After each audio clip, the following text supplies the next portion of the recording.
না। শুধু এটাই নয়, নিজের কাপড় পরিয়ে, নিজের পয়সার কাপড় পরিয়ে সেই মেয়েকে আমি রানী করে বাড়িতে নিয়ে আসবো।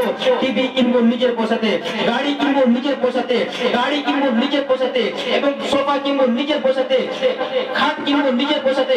এই সমস্ত জিনিস কেনার পরে আমার স্ত্রীকে আমি বলবো, খাট আমি কিনেছি, রানী মতো তুমি শুয়ে থাকো।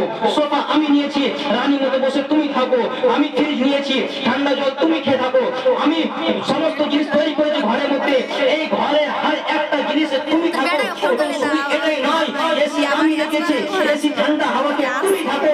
এই সমস্ত জিনিস খাবার, এই সমস্ত জিনিস পাওয়ার পরে তুমি রানী হয়ে আমার কাছে থাকো। দেখবেন কোনো জায়গাতে কোনো ছেলে মেয়ের মধ্যে না তালাক হবে, না ডিভোর্স হবে, না তাদের ভিতরে ঝামেলা সৃষ্টি হবে।